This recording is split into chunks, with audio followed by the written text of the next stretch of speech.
말씀드려서 하도록 하겠습니다. 자, 그래서 우리가 그 창업의 종류 및 요소에서 창업자 유형은 크게 기술 창업, 일반 기획 창업, 그 다음에 사내 창업자 이렇게 세 유형으로 이제 분류를 한다고 말씀드렸습니다. 그래서 기술 창업자는 자기의 어떤 그 전 직장이라든지 현재 어떤 여러 가지 기술적 경험과 아이디어를 중심으로 사업을 시작하는 창업자가 여기에 해당이 되며, 그 다음에 굉장히 가부장적인 방식으로 이제 사업을 시도하려는 경향이 있다고 말씀드렸습니다. 자, 두 번째는 일반 창업자 또는 기획 창업자라고 하는데요. 그 사업의 어떤 관리 능력 위주의 창업자를 이야기합니다.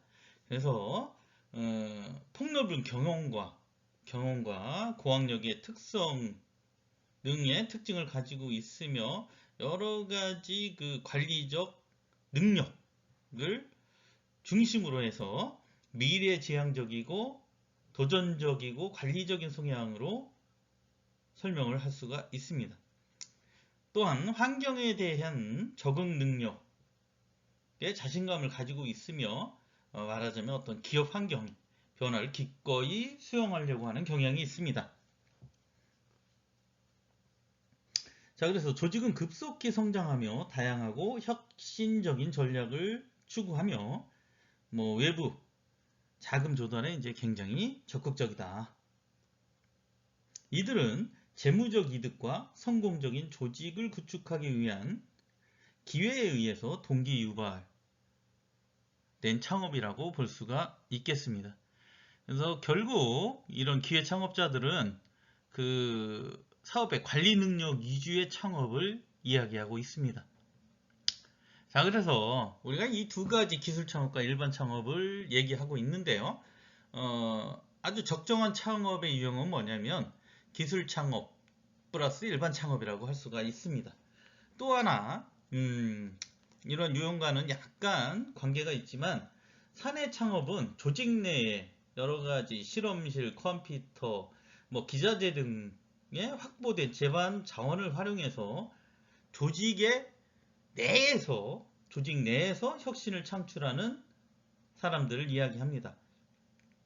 그 말하자면 우리의 기술 창업이나 일반 창업 모든 걸 내가 비용이라든지 아이디어 또 기술 등을 내가 다 직접적으로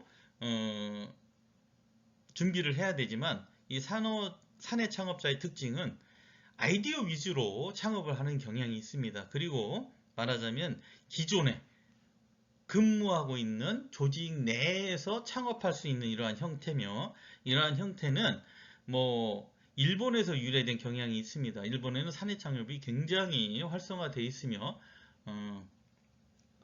이런 것들은 결국 기업 조직 내에서 아이디어를 수익성 있는 사업으로 말하자면 사업화하기 위한 이런 실천적 역할을 수행함으로써 기업의 어떤 성장을 주도하는 창업의 형태라고 할 수 있습니다.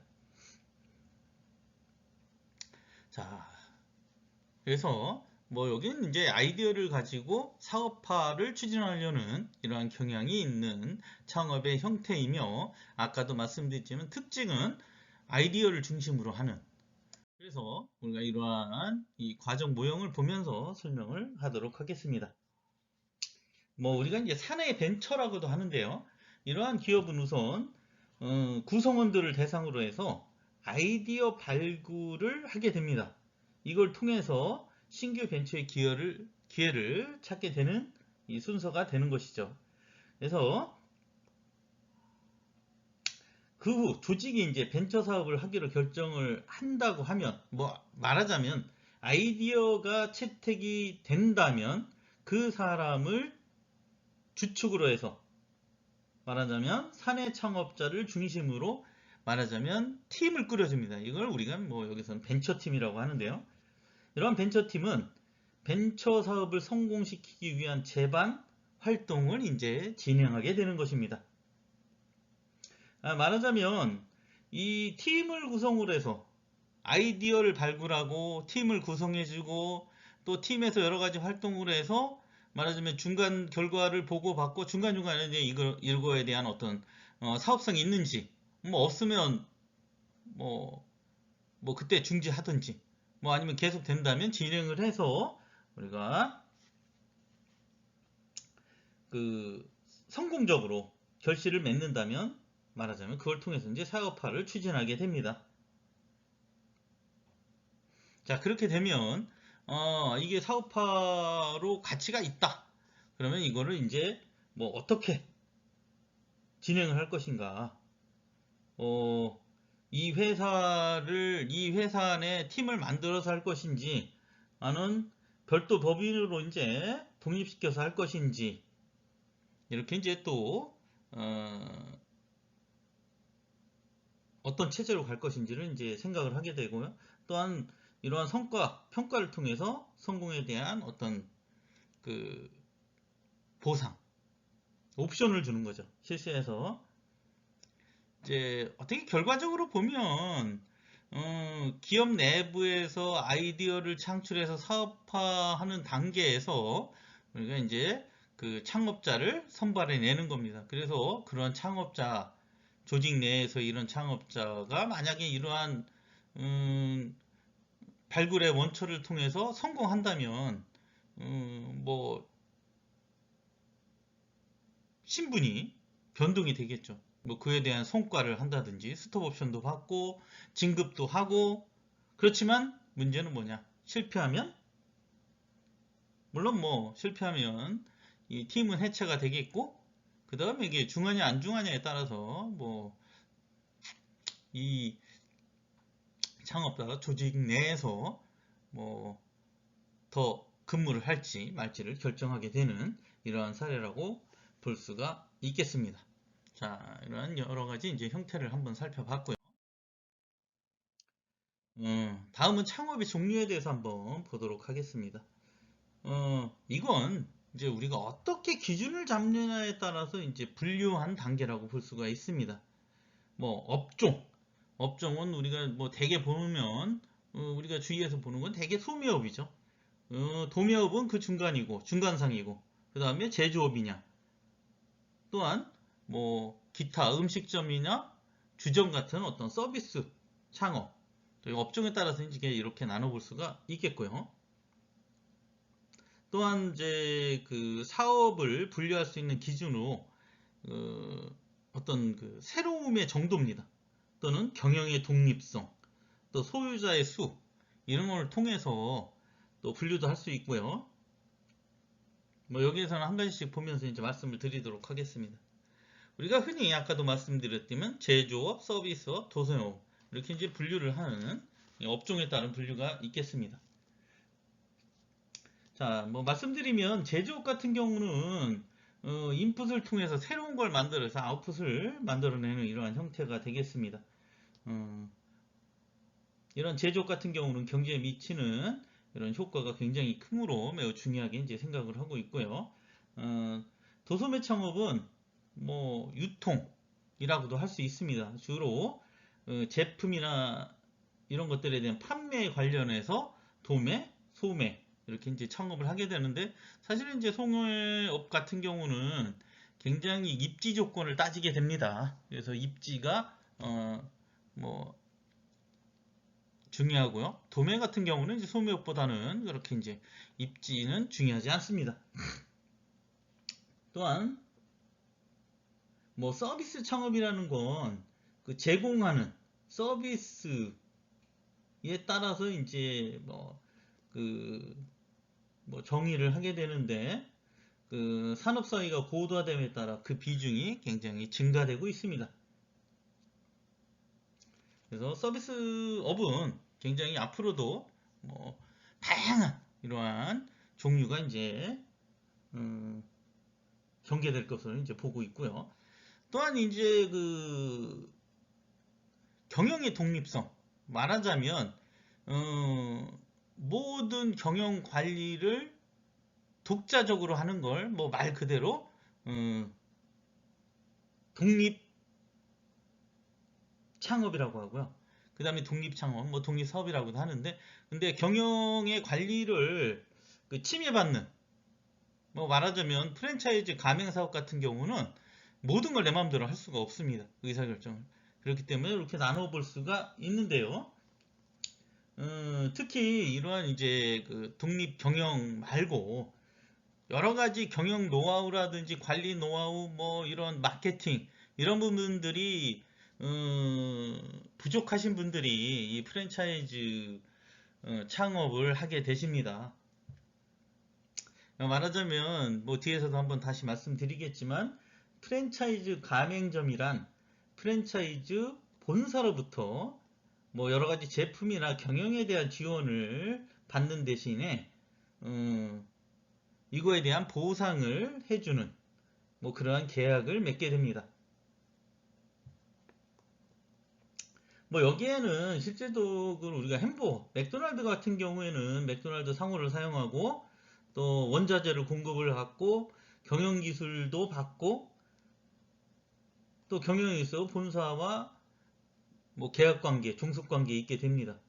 그래서 여기에서 이제 햄버거의 종류나 크기, 서비스 방법 등에 있어서 이런 가맹점주는 자의적으로 결정을 못합니다. 그래서 본사가 시키는 대로 해야 되는 뭐 이러한 단점을 가지고 있습니다. 그렇기 때문에 그 프랜차이저 그래서 프랜차이즈를 우리가 이제 뭐 가맹점 본부라고 프랜차이저는 가맹점을 이제 그렇게 얘기를 하고 이러한 관계를 우리가 프랜차이즈라고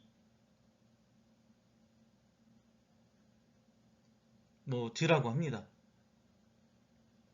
자, 그래서 이러한 그 여러 가지 이제 이런 프랜차이즈에는 그 상호만 갖다 쓴다든지 아니면 뭐 어떤 노하우만 전수해 준다든지 뭐 여러 가지 종류의 그 가맹점들을 볼 수가 있는데요. 이런 것들은 이제 그 본사와의 계약 관계에 의해서 이제 진행을 하게 되는데 뭐 실제적으로 그 대개는 이런 상호에서부터 뭐 이런 그 제조 비법이라든지 아니면 뭐 이런 마케팅이라든지 이런 모든 것들을 이제 본사에 해주는 경향이 굉장히 많이 있습니다. 자, 그러면 다른 한 가지가 이제 물론 이제 개별 점포마다 독자적인 사용을 사용하고 뭐 원자재 구입이나 여러 가지 이제 그 독립적인 의사결정을 하는 걸 이제 우리가 독립사업이다 이렇게 얘기를 하고 있습니다. 어쨌든 간 뭐 두 가지의 큰 차이점은 이런 경영의 독립성으로 인해서 수익 구조가 독립사업인 경우에 더 많은 이익을 낼 수가 있습니다. 그렇지만 여러 가지 이제 경영의 노하우나 이런 것들을 통해서 본인이 관리의 한계를 느낀다면 이제 프랜차이즈로 가는 게 뭐 그래서 요즘에는 이제 그 명예퇴직을 하신다든지 아니면 새로운 창업을 준비하시는 분 중에 뭐 자기가 이러한 그 부재로 인해서 뭐 둘 중에 어느 곳으로 갈 것인지를 매우 고민을 하고 있는 실정이라고 보시면 되겠습니다. 자, 그 다음에 혁신성의 정도에 따라서 우리가 혁신적 창업 또 모방 창업 이렇게 이제 나눠볼 수가 있겠습니다. 말하자면 혁신이라는 건 기존 사업과는 여러 가지 이제 크게 다른 형태의 창업을 얘기를 하는 거죠. 자, 예를 들면 우리가 발명품에 사업하는 혁신적인 창업이라고 할 수 있습니다. 그다음 발명품은 아니더라도 새로운 정도가 큰 제품을 생산하고자 하는 창업은 우리가 혁신 창업이라고 이야기하고 있습니다.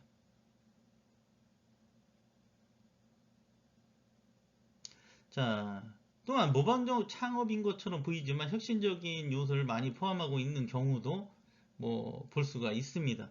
거기에 음식적 창업에서 같은 음식을 제공하는 식당도 뭐 조리하는 방법이라든지 맛, 분위기에 있어서 우리가 기존의 식당과 차별화하는 경우가 있습니다.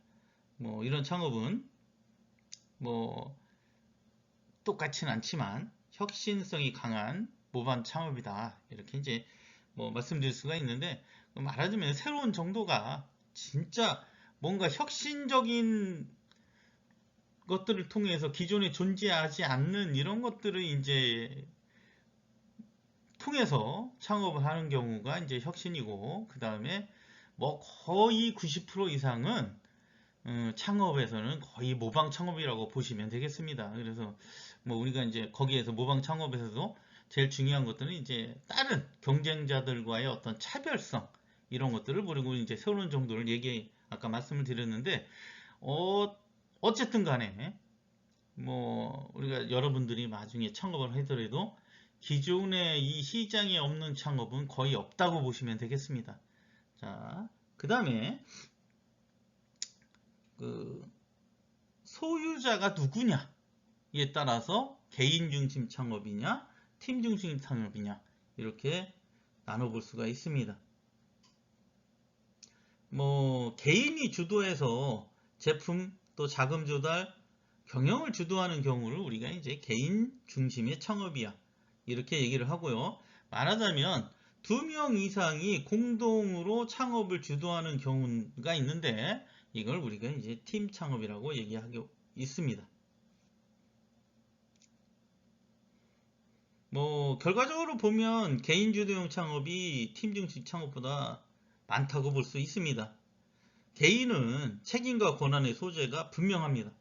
또한 의사결정이 본인만 결정을 하면 되기 때문에 굉장히 신속하다고 할 수가 있죠. 그렇지만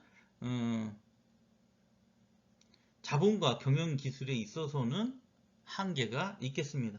그렇지만 팀 중심 창업은 뭐 여러 명이 같이 어떠한 그 본인만이 가지고 있는 어떤 그 퀄리티를 통해서 서로 간 합심해서 하는 거기 때문에 구성원들의 견해 차이가 있을 수도 있습니다. 또한 의사결정이 서로 맞춰야 되기 때문에 그러한 부분 또 책임 소재 이러한 것들이 이제 조금 단점으로 볼 수가 있고요.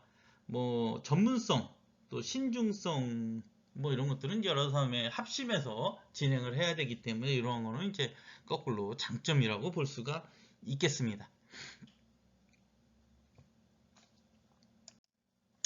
자, 그 다음에 뭐 점포의 유무에 관계해서 무점포 창업이나 뭐 점포 창업 이렇게 얘기를 하는데 뭐 우리가 이제 오프라인 온라인 이렇게도 얘기를 많이 하고 있습니다.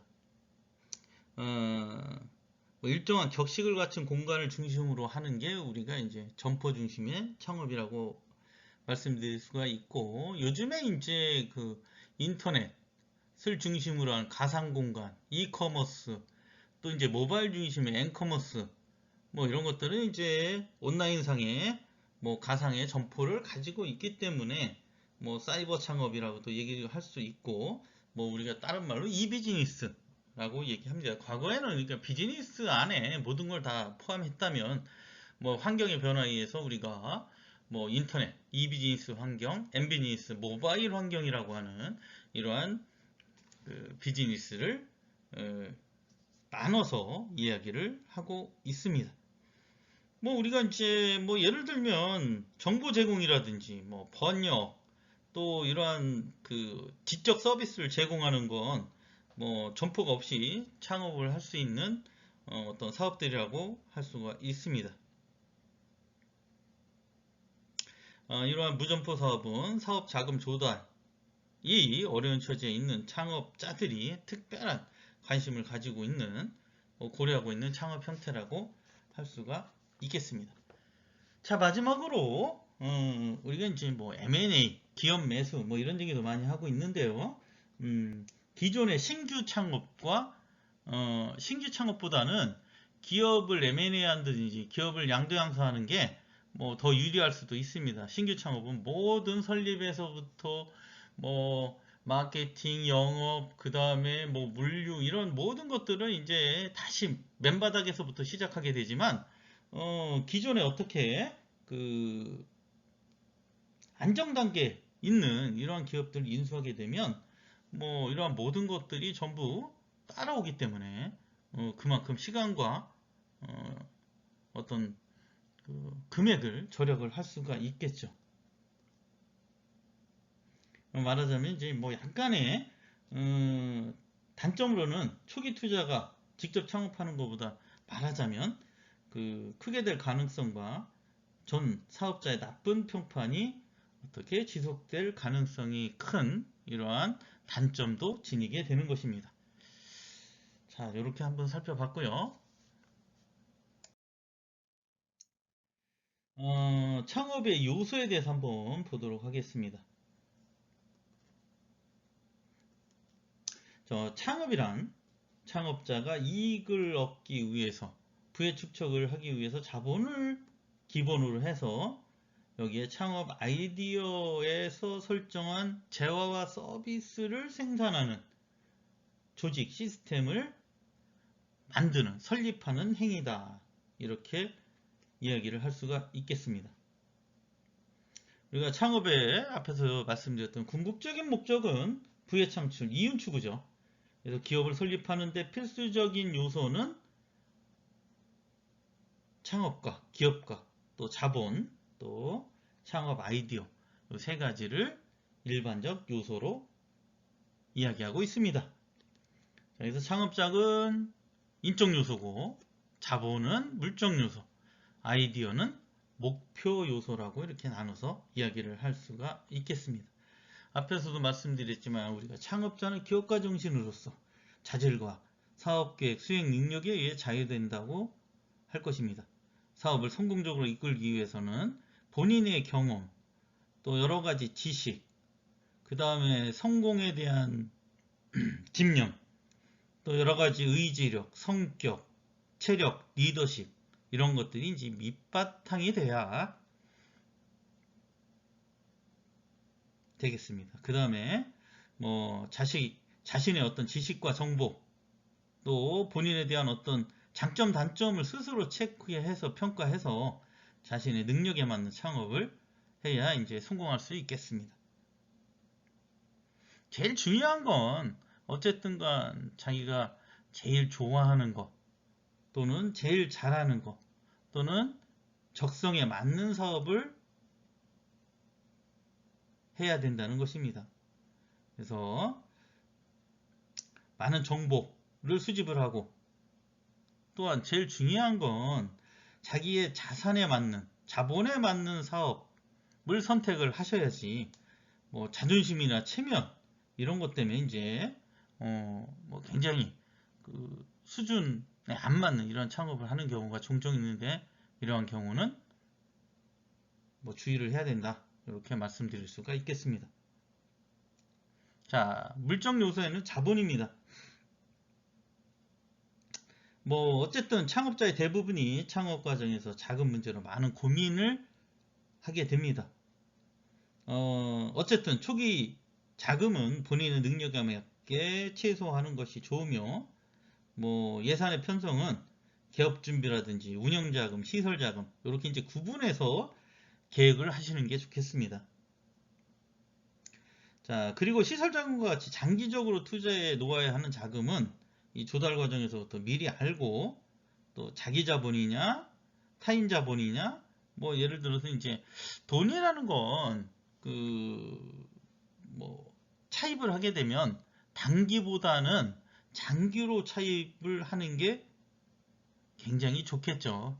그래야 자본 유연성이 확보가 됩니다. 결국 내가 돈이 많다면 본인의 자본반으로 사업을 하는 것도 좋겠지만 대개는 그렇지 않은 경우가 많습니다. 그래서 돈을 차입하는 경우도 되도록이면 개인적인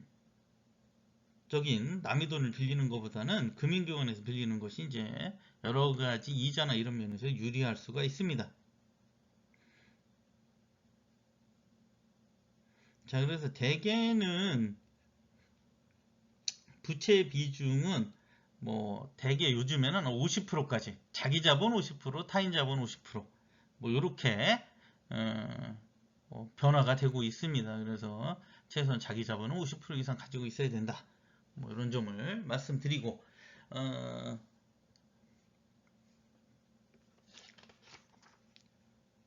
자, 그 다음에 우리 2장에서는 이 아이디어에 대한 얘기를 하기 때문에 여기서는 좀 넘어가도록 하겠습니다. 그 다음에 업종 선택이 굉장히 중요한 요소 중에 하나죠. 그래서 우리가 아까도 말씀드렸지만 내가 어떤 사업을 할 거냐, 여기에 선택의 중요성에는 본인의 취미, 또 적성, 또는 실속이 있고 알찬 업종을 본인이 직접 할 수 있는 걸 선정하는 게 굉장히 중요하다고 할 수 있겠습니다. 자, 그래서 뭐 남보다 본인이 잘하는 유리한 업종이 되겠죠. 또 자신에게 맞는 업종, 또 자본금융에 맞는 거, 전망과 성장성이 있는 거, 본인의 뭐 장단점을 파악을 해서 장점에 치우치는, 또 장점을 판단할 수 있는 뭐 이걸 유리한 쪽으로 이제 창업을 하시는 게 좋겠습니다. 그 다음에 우리가 이제 그 수명주기라는 게 있는데요. 제품도 마찬가지입니다. 어떤 제품이 뭐 처음에 도입기, 성장기, 성숙기, 쇠퇴기 이렇게 이제 과정을 우리가 PLC라고도 하는데, 그 말하자면 어떤 제품이 만들어지면 그 제품이 평생 갈 수는 없잖아요. 새로운 제품이 나타날 수 있고 이러한 거기 때문에 신규 창업을 하실 때는 그 성장기, 도입기에는 사실은 성공할지 실패할지를 잘 장담을 못합니다. 사실 모든 제품이. 그렇지만 성장기는 어느 정도 시장에서 이 제품에 대해서 알고 있다. 뭐 이렇게 보시면 되겠습니다. 그래서 말하자면 이 성장기가 적당한데 성숙기 후반 이렇게 이제 그 거기에 막차를 타게 되면 실패할 확률이 굉장히 높다. 이렇게 말씀드릴 수가 있겠습니다. 자, 그 다음에 우리가 이제 아까도 도매, 소매 이렇게 얘기하는데, 우리가 소매 점포 같은 경우는 그 입지가 사업의 성패를 좌우하는 경향이 굉장히 80% 이상이 됩니다. 그렇지만 뭐 이런 것들을 위해서 이제 시장 조사라든지 그 상권 분석을 필히 하셔야 할 것이기 때문에 이러한 사업장 선정이 매우 중요합니다. 뭐 제조업의 경우에는 제품의 특성이 매출의 중요한 요인으로 작용을 하게 되지만, 그 소점포에서는 상품 서브는 오히려 상권이나 입지가 더 중요하다. 이렇게 볼 수가 있겠습니다. 자, 여기까지 하겠습니다.